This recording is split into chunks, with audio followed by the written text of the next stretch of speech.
Hello, everyone, and welcome once more to Above the Curve. I'm Glenn Jones. I'm joined this week by Brad Nelson. Hello, everyone. And Gerry Thompson. Hi. Both of these players are returned from Pro Tour Theos, and that makes this our post-Pro Tour show. So, we're going to talk about Pro Tour Theos and SCG Milwaukee in the winner's circle. Congratulations to Jeremy Desani, member of Team Revolution, on his Pro Tour Theos victory. He was playing the Monoblue Devotion deck that was all the rage over at the Pro Tour, and we'll talk a little bit more about that deck later. Then we had SCG Milwaukee, Legacy, all top 4 combo decks. Pretty interesting. Our winner was Jason Jaco. He was playing Sneak and Show.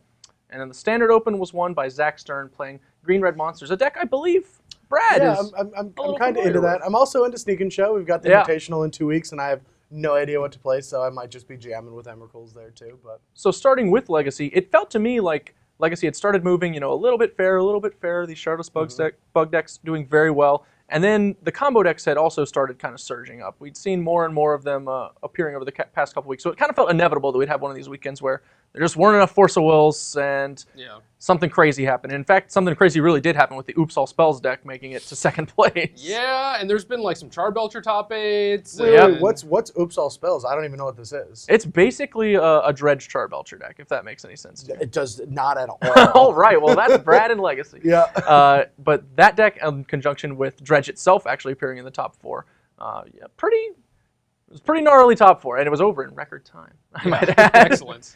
Moving to Standard, we had Green-Red Monsters. Not really a build you'd champion. This one a lot more centric on Ember Swallowers. Yeah, I mean, I'm not going to fault anyone for not finding the cards that I ended up playing for the Pro Tour, but I definitely think moving forward, the correct line is no Ember Swallowers, play 4 Polakranos. Like, not only does that make your mana better, like, one of the biggest problems with the Ember Swallower list is you have to play, like, more mountains to be able to cast them. So when you just switch it to all Polakranos, you get to play like the 9/4, so your turn 1 elves are more common, and you just get to like power out your spells. So like, I mean, I think it's safe to say that for the next 2 weeks, all I'm going to be doing is talking about Green-Red, so we don't really need to like go into too much depth there. But all right. Yeah. Well, returning to the Pro Tour itself, we saw a lot of new decks spring forth that had not previously been seen really on the Open Series circuit, which, Jerry, we talked about that last week. Seemed like it was eventually just going to be the case. I may have called Master of Waves. Yeah, you may have. No, like I said, some people sent me some lists that were very similar to the decks that did well at the PT, and I was like, that looks pretty good. Not really what I'm interested in playing, but, we'll see what happens. And sure enough, just destroyed the PT. Yeah, some stuff happened. Did you really expect this many new decks to show up, though? Because we had a lot. We had, the White-Black Mono-Blue Devotion, Mono-Black Devotion, Green-Red Devotion, Red-Green Devotion. I mean, it couldn't just be like Blue-White Control and Mono-Red, Yeah. Like, there's way more to the format than just that, and Theros had a lot of good cards, not just those. I mean, the thing that I thought was super impressive about the top 8 is that there was 4 different gods, and like over half of the mythics that were in Theros were in this top 8. Like, I've just never seen like all the best cards from a set just like dominate the first Pro Tour. Like, I thought it was just really sweet. Especially, I mean, I'll eat my words. I said all the gods were bad, and there was almost all of them in the top 8. Yeah, they were pretty good at this Pro Tour, actually. And Heliod's about to do some work, I think. I don't. Well, we can battle about that one. Yeah, we still have one more thing to get caught wrong about. So it seemed to me like, we talked about it can't just all be Blue-White Control, but actually that kind of seems like the kind of place I would want to be. Obviously, Wafotapa, he was actually the only player to go undefeated in the Swiss rounds of the Pro Tour. He went 8-0-2. Everyone else at least picked up 1 loss. Yeah. But then Wafotapa obviously handed a loss in the top 8 of the Pro Tour itself. His deck actually seems kind of like where I would want to be. He's got a lot of spot removal. Obviously, he's got Supreme Verdicts. It seems like a lot of these decks don't want to see a Supreme Verdict. I mean, I think he was just like a couple Detention Spheres away from even shoring up the Mono-Blue matchup. Like, I think that was the one downside where he like wanted Hero's Downfall to be good against like all the problematic creatures and Planeswalkers, but I don't think he thought Trident was going to be so heavily played, especially out of like a lot of the blue players. Like, Some of the lists he probably saw only had like 1 or 0, whereas like the American, the Team Star City Games, just they played 3. And that's just a card you have to deal with, or the Mutavaults get too much value. Okay, well, speaking of Monoblue Devotion, that is the deck we're going to cover in the breakdown, so let's start that segment. So first off, let's talk a little bit about TeamStarCityGames.com, since we have an insider. You guys, most of you wound up playing the Monoblue Devotion deck. You were not among them. I was the lone wolf of the crew. Yeah, Brad doesn't like islands. Yeah, not Way much. too many islands in that deck. The deck is heavy. And by and large, the deck did very well. Obviously, the team had an incredible performance. A large majority of the team managed to actually just cash the Pro Tour. You only had 2 players miss day 2 of the players who played in it completely. So very, very strong performance. And I just want to know, who within the group actually originated the idea, like brought it in, like this is a deck we should be looking at, like we should consider playing this. Yeah, I think Nassif and Kai just kind of like went in a corner and just start brewing it up. And I mean, it's pretty easy to just find the rough list of it, right? Like if you say you want to play Thassa and you want to play Master of Waves, there's not a lot of options. Like you get to a point where like you're debating Claustrophobia, Wall of Frost, and sensory deprivation, like you've gone too far, like there's just not a lot of options. So like it was a quick build to find the initial list, and then they just started playing it, and it seemed really sweet. But then the tweaking of the deck actually took the most time, because when you're actually debating these cards, like you really need to make sure your numbers are correct, because if you're wrong, the cards just are really bad. And like I think like their win percentages would have been really bad if they played cards like Wall of Frost or something like that. I like Claustrophobia. Claustrophobia is sweet, yeah. Like I think that's actually a very good removal spell in the deck. I think that they maybe should have like paid more attention to that, but I don't think they thought there was going to be a lot of like green-red monsters in the field. So. Sure. Yeah, and Wall of Frost did work out for some people. We have to keep that in mind. Yeah, sure. But moving on, other teams found the deck as well. You mentioned that there is a shell that's kind of like easy to see once you get there. You've got your Thassa, you got your Master Waves. You just control F blue cards basically, and like you start brewing. So I guess, Gerry, you don't find it very surprising that other teams showed up with this deck in that case? No, not really. I mean, like, I personally didn't work on the deck myself, but I had a number of people, like, come to me, and they're just like, hey, look at my list. Like, what do you think? And I'm like, well, you got some Judges Familiars and some Bidens and stuff. Like, seems all right. But I hadn't actually played any games. I assumed that, maybe a couple teams would, like, find this deck and maybe want to play it, but I didn't expect it to have, like, the dominating performance that it did. Well, the other teams all had, kind of their own twists on it. We saw, obviously, Team Revolution's build is probably the closest of any to TeamStarCityGames.com's, and they actually managed to win the Pro Tour. And then we also, Joel Larson, I know his group had a version with Thought Seizes that they played black in, so that's pretty interesting as well. Really, the only point of dissent that I saw, coming up with the deck a lot was Biden. A lot of players played, 0 or 1 or 2, or as TeamStarCityGames.com did, 3. I got annihilated by that card. Yeah, it seems like being on Bident was where you wanted to be for the PT, Yes. especially because it's one of the better cards in like your worst matchups, right? Yeah, I mean, I think that the card is particularly strong against control decks, but there are applications against aggressive decks when you want to force them to attack.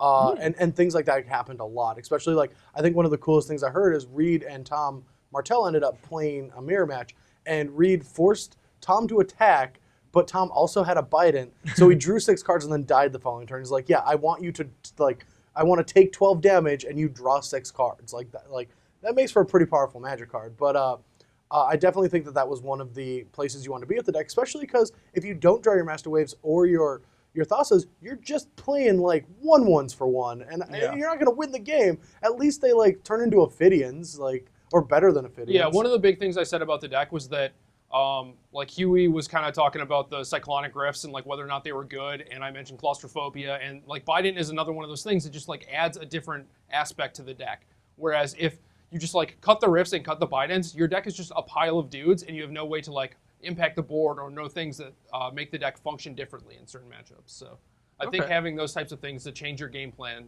is a good place to be, even if it's like, kind of slow. So you said you didn't really see the dominance of the deck coming at this Pro Tour. Do you expect it to continue to be successful, even now that it's become a very known quantity? I expect people to continue playing the deck, but I'm not sure if they're going to have the same success, Sure. The blowback seems like it could be a pretty big deal. There are obviously, pretty strong answers to master if you decide to play them. Mistcutter Hydra. Actually, Mistcutter Hydra is okay against the deck. You'd think it's like extremely powerful, but like you need a lot of other things to go along with it. Well, of course, like you can't just like turn 2 like Hydra U for 1 or whatever. Like that's game. But That is it. We got it. But yeah, like I definitely found a lot of things. I actually don't think that the strategy is going to be that good anymore. It has a lot of powerful things, but there's a lot of good answers. Like, for example, Golgari Charm, Electrickery, Gruul Charm, like those are just off the top of my head that are very strong answers to just attacking this deck. Armed and Dangerous out of green-red decks is also just unbelievably powerful. Like they go Master Waves for like 18 guys. As long as you have lethal, you can tech them. Also, you can just like fuse it on a Llanowar Elf and kill the Master of Waves. And you don't even lose your Llanowar Elf. Like, like, I think it's just awesome. What if they go Master All right. Waves and you have like Reckoner Armed Dangerous? Then they're, well, you get first strike. They're just dead. Yeah, That would you be just awesome. you just kill one elemental and just then take the insane. rest. Yeah, would that be sick? Yeah, oh, you don't kick it, you just green it. Right. Right, Yeah. right. Yeah, you just lure it. Yeah. That's dirty. Yeah, like there's just so many things you can do that I think the deck is kind of a one-hit wonder.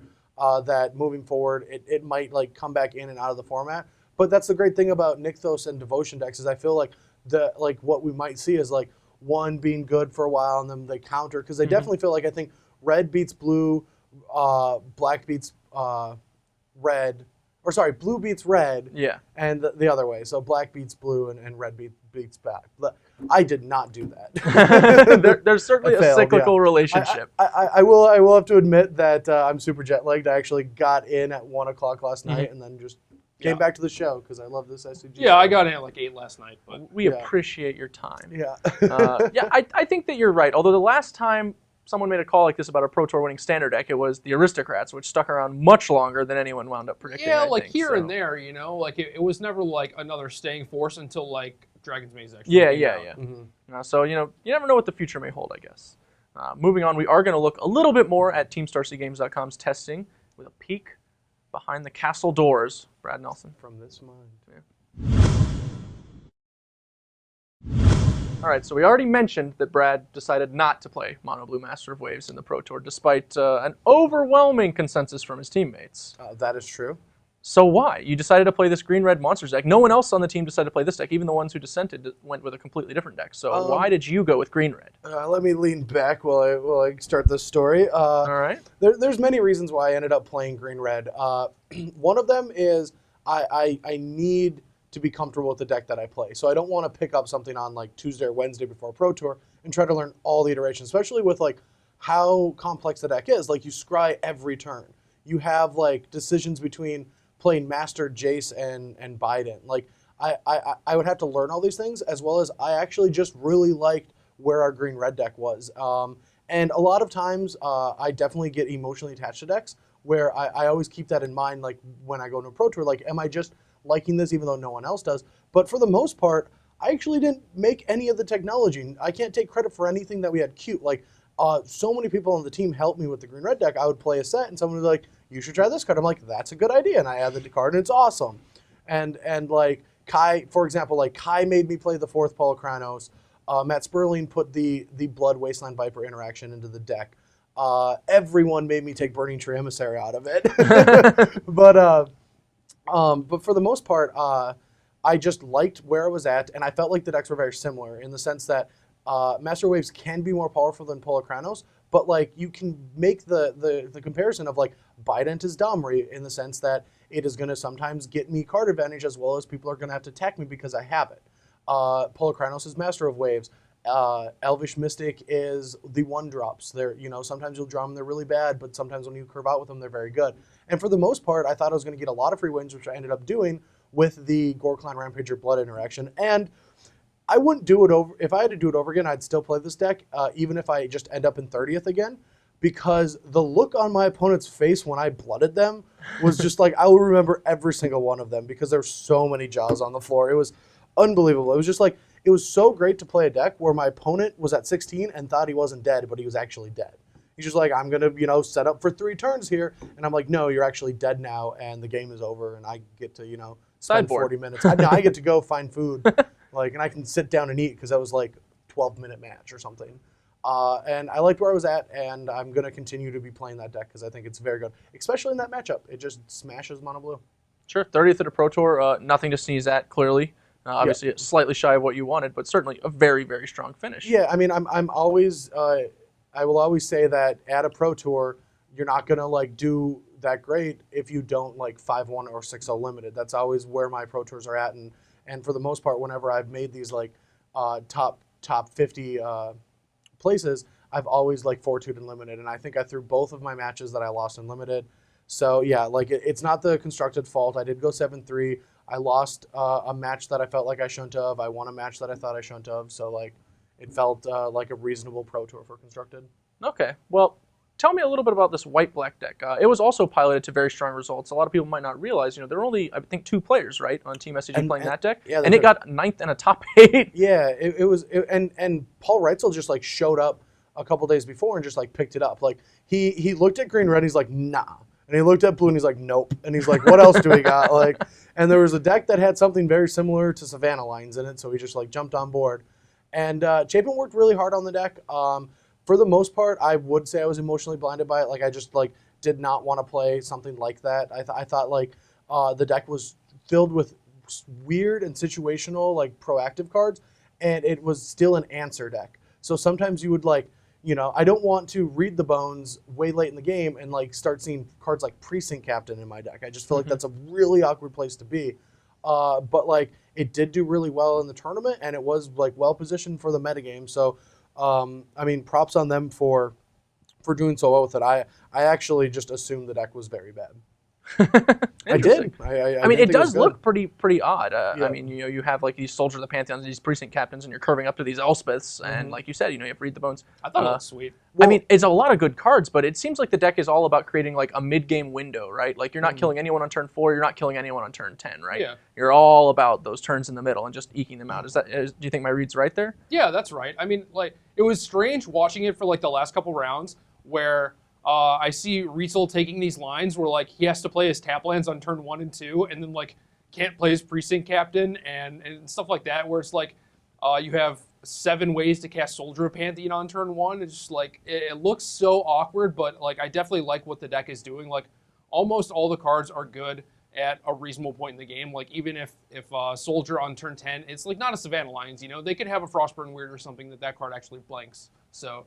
I don't know. Like I like decks like that. I like things that like start small and work their way up to Obzdot, and that deck seemed to do a pretty good job of it. But I don't know. Lots of tap lands. That was the one thing I didn't like. Yeah, one of the sweet things that I did like about the deck was like if it ever got like this weird aggressive draw against another aggressive deck, not only do you have to like beat these soldiers and these tokens that came down from Precinct Captain, but then by the time that you actually are on the get back from being defensive, like they're just freely casting their Obzidots and their Elspeths. Like they're not under pressure anymore. You're the one that's like kind of under pressure or trying to get back to parity. So like those Elspeths, when you're just a little bit advantage, were just so much better than any defensive Elspeth I've ever seen. Sure, that makes actually a lot of sense. I like that. Yeah, I like Elspeth a lot more in the proactive decks. Elspeth out of control decks was not very good for me. Yeah, I agree. Yeah.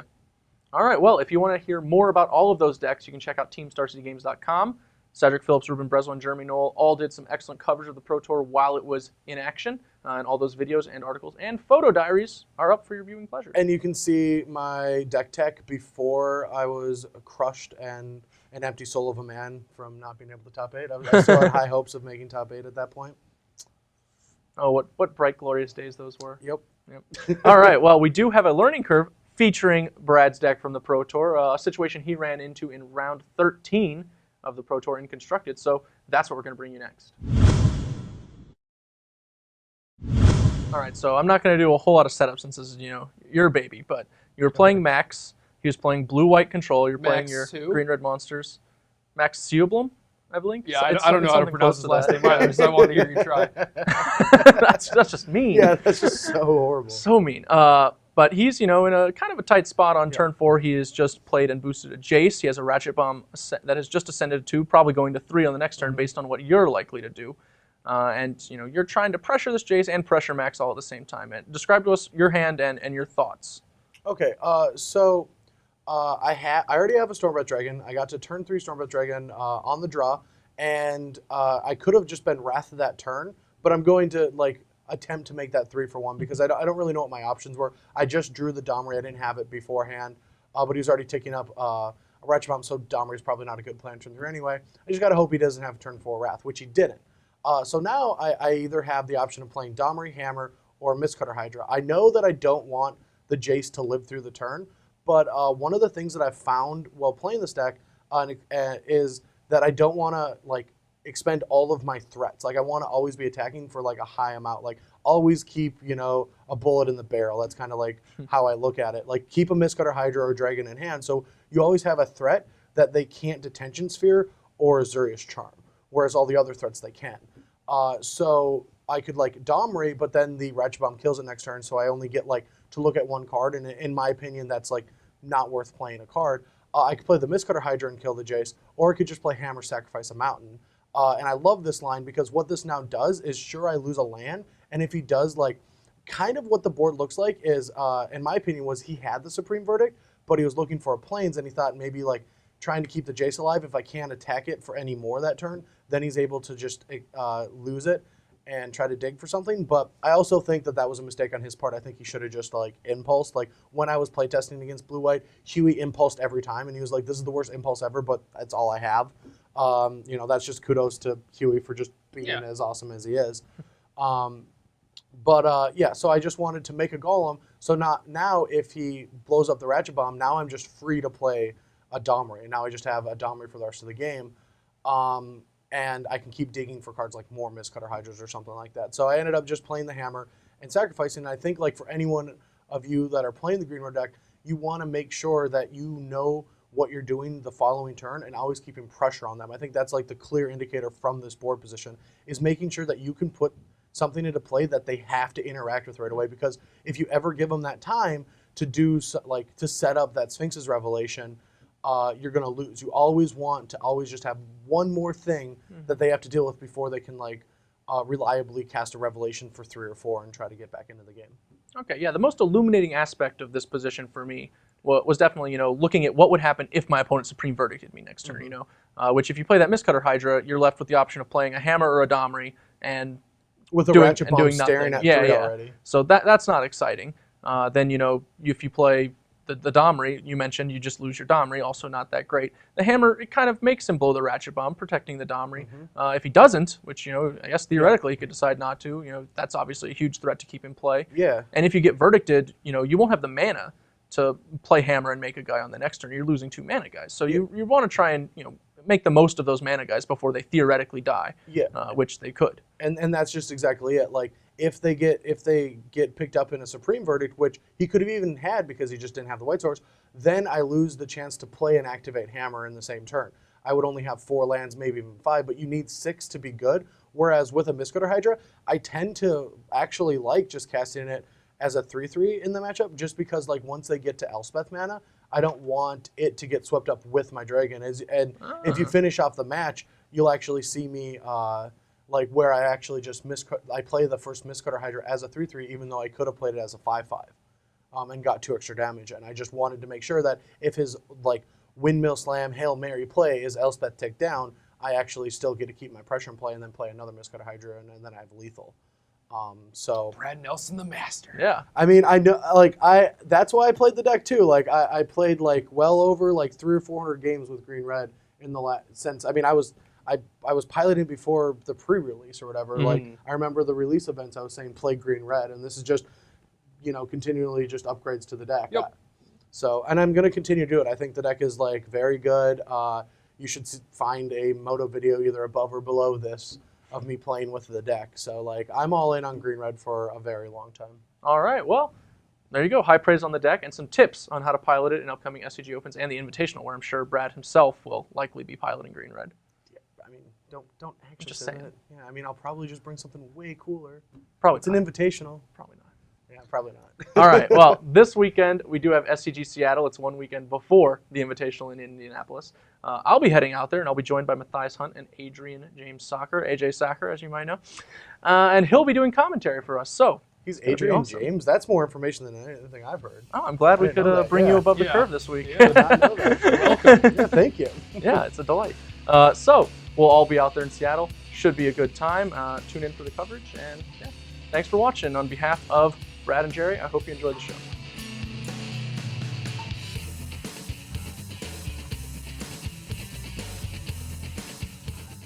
So that's one of the many Magic events we're going to cover in the Winter Circle. Hey, let's do that again. How about you put the microphone on? Jesus Christ, that's awesome. I liked how you waited until the end. I didn't notice. We have an outtake. We have to use it. We have to use it. Yeah.